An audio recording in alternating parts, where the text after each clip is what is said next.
नमस्कार बच्चों, आज हम पढ़ेंगे पाठ 2 गुरु का ज्ञान। सबसे पहले पढ़ते हैं पाठ परिचय की। इस पाठ के अंतर्गत हम क्या पढ़ रहे हैं? पाठ परिचय। गायन एक कला है।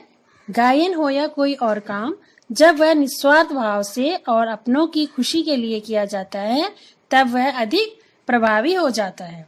ये था पाठ का पाठ परिचय। बच्चों, यहाँ पर हम पढ़ेंगे कि राजा अकबर के दरबार में, उनका दरबार लगा हुआ है जहाँ पर बहुत सारे सभासद बैठे हुए हैं। उनमें आपस में क्या क्या बातचीत होती है और वहाँ पर कौन कौन बैठे रहते हैं, चलिए पढ़ते हैं। पात्र हैं इसके बादशाह अकबर हैं, तानसेन, संत हरिदास, कुछ दरबारी और कुछ ग्रामीण लोग उस सभा में हैं। मुगल बादशाह अकबर का दरबार है। तानसेन तानपुरा लिए एक ओर बैठे हैं, दूसरी ओर कुछ दरबारी हैं। सामने सिंहासन पर बादशाह अकबर विराजमान है। ये नाटक है, इसका एक दृश्य देखते हैं।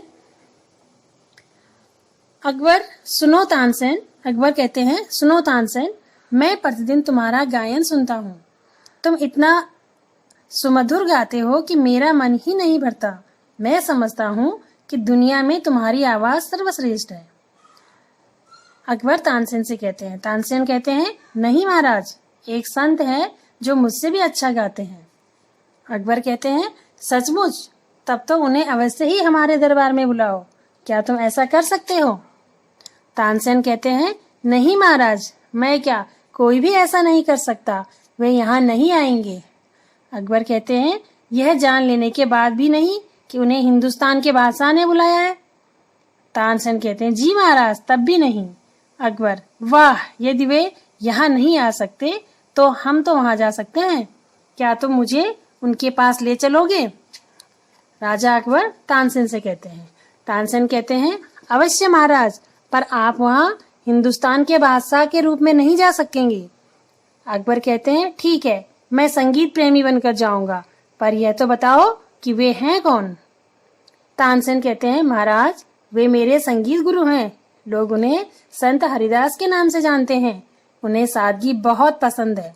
वे मानते हैं कि संतन को कहाँ सीकरी सो काम, यानी जिसने घर द्वार त्याग दिया हो उसे मुगल साम्राज्य की राजधानी इस फतेहपुर सीकरी से क्या लेना देना। इसलिए आपको वहाँ वेश बदलकर चलना होगा, यानी कि उन्हें आप किसी प्रकार का लालच नहीं दे सकते। अकबर कहते हैं, बहुत खूब, वाह, कितने ऊंचे ख्यालात हैं उनके और कितनी शाफगोई है उनकी सोच में।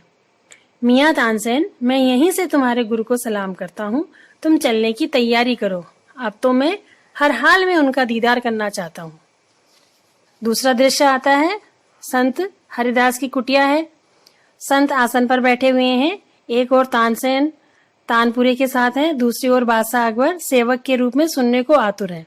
बादशाह अकबर वेश बदल कर जाते हैं तानसेन के साथ। तानसेन कहते हैं अपने गुरु से, गुरुदेव, आपका गायन सुनने की हार्दिक इच्छा है, हम पर कृपा करें। हरिदास कहते हैं उनके गुरु, तानसेन, तुम तो जानते ही हो, मैं वर्षों पहले गायन छोड़ चुका हूँ। अकबर कहते हैं, मियाँ तानसेन, आप ही को सुना दीजिए। तो उनके गुरु जो हरिदास होते हैं वो कहते हैं, हाँ, यही उचित होगा। इस बहाने वर्षों बाद मैं भी तुम्हारा गायन सुन सकूंगा। तानसेन कहते हैं, जैसा आपका आदेश गुरुवर। तानसेन कई बार बेसुरा आलाप लेते हैं, फिर रुकते हैं, तानपुरे पर स्वर साधते हैं, फिर वही बेसुरा आलाप लेते हैं, फिर रुकते हैं, यानी कि वो बहुत बेसुरा गाते हैं।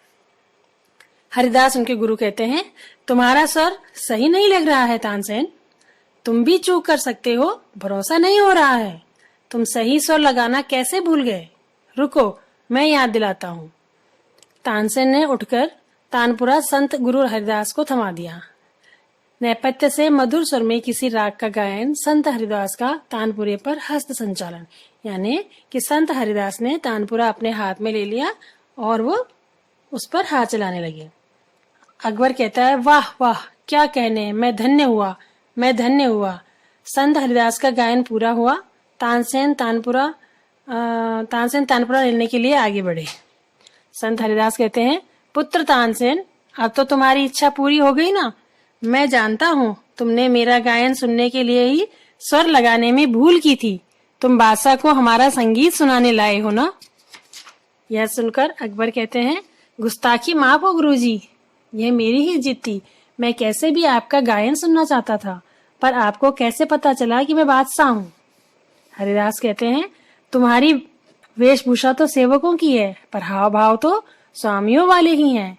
मेरी आंखें धोखा नहीं खा सकती।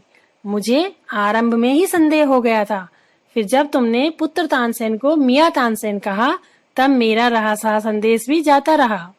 यानी कि तब मेरा जो शक था वो दूर हो गया कि वास्तव में तुम राजा ही हो। संत हरिदास कुटिया से बाहर जानते हुए तभी अकबर और तानसेन उनके सामने झुककर क्षमा मांगी और वे भी कुटिया से बाहर आ गए, उनकी कुटिया से बाहर आ गए। अकबर कहते हैं, मियाँ तानसेन, जरा मेरे एक सवाल का जवाब तो दो। तानसेन कहते हैं, फरमाइए हुजूर। अकबर कहते हैं, मियाँ, तुम संत हरिदास जी की तरह ही मधुर क्यों नहीं गा सकते?